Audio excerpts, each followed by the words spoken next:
নমস্কার। রাজ্যের শাসক দল তৃণমূল কংগ্রেসের অন্দরমহলে পরিবর্তনের হাওয়া লেগেছে এবং আগামী দিনে হয়তো আরও পরিবর্তন আমরা দেখতে পাব।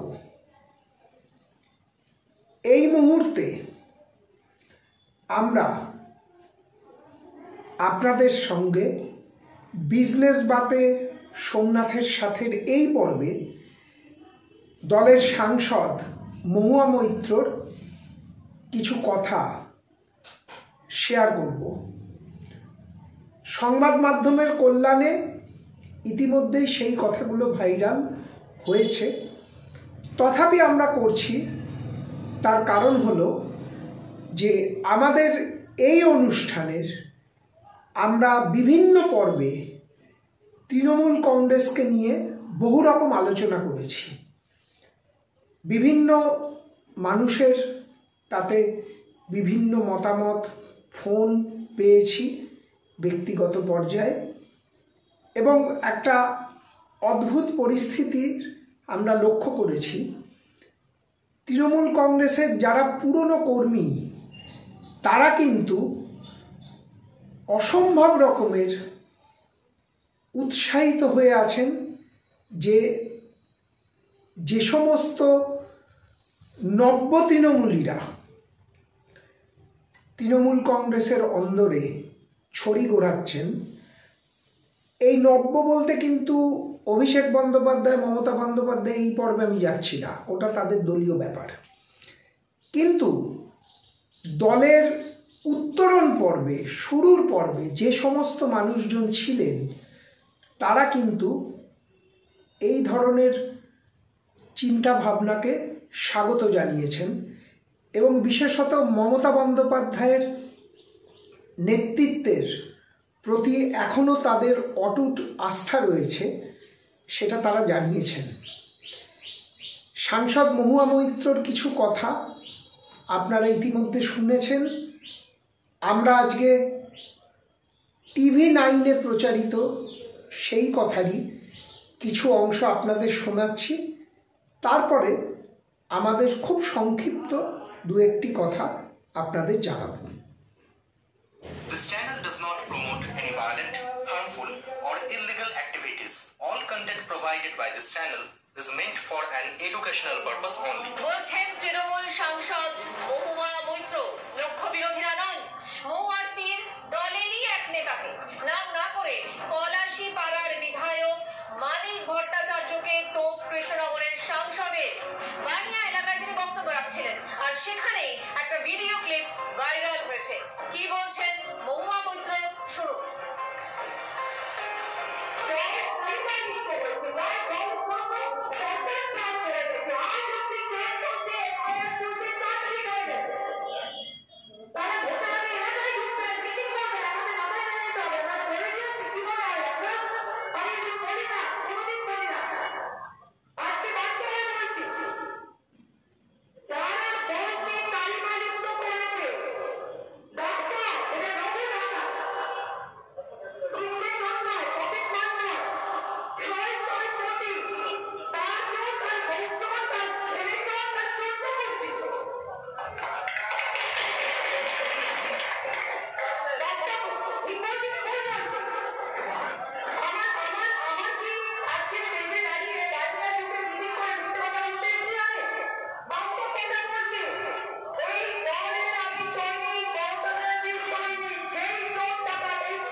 আপনারা শুনলেন মহুয়া মৈত্রর বক্তব্য, যেটা ইতিমধ্যেই ভাইরাল হয়েছে। আমরা আমাদের কৃতজ্ঞতা প্রকাশ করছি TV9 কর্তৃপক্ষের কাছে, কারণ তাদের থেকে আমরা এই বক্তব্যগুলোকে আপনাদের সামনে উপস্থাপিত করতে পারলাম। যে প্রসঙ্গে আসছি সেটা হলো তৃণমূল কংগ্রেস ক্ষমতায় আসার পর, প্রথমবার আসার পর আড়ালে আবডালে থেকে অনেকেই রাজনীতিটা করছিলেন, কারণ দলের পুরনো কর্মীরা তখনও দলের একটা জায়গায় হাল ধরে রেখেছিলেন। কিন্তু ধীরে ধীরে দেখা গেল যে বাম আমলের বহু নেতা নেত্রী একে একে কিন্তু তৃণমূল কংগ্রেসে ভিড়ে গিয়েছেন।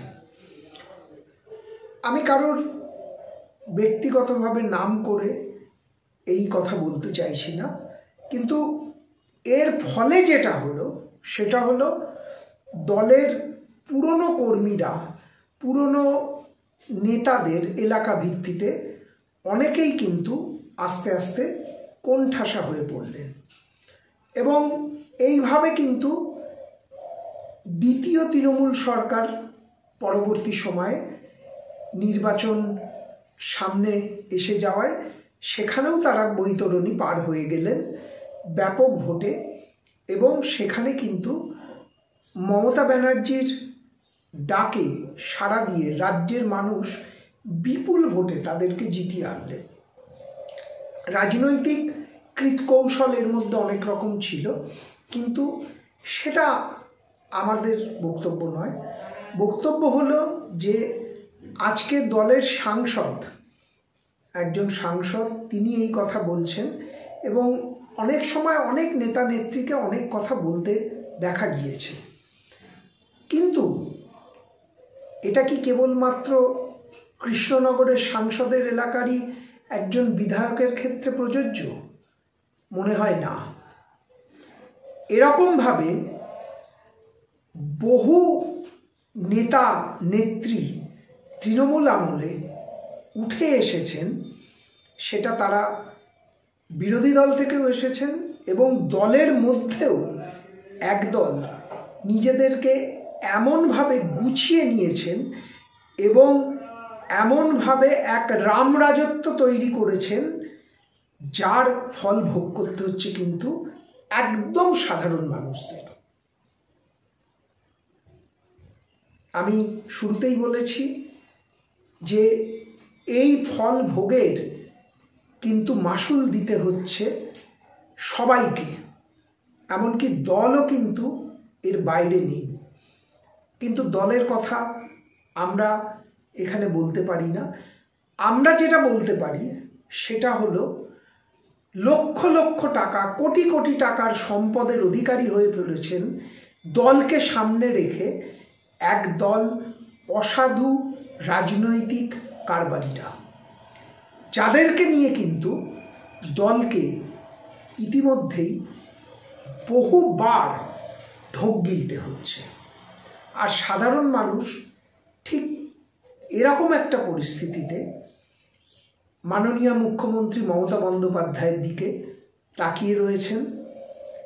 পরবর্তী সময়ে যার কথা আমরা শুনতে পেয়েছি, অভিষেক বন্দ্যোপাধ্যায়ের দিকেও তাকিয়ে রয়েছেন, যে দলের মধ্যে হয়তোবা একটা সাফাই অভিযান এই মুহূর্তে প্রাসঙ্গিক হয়ে পড়ছে।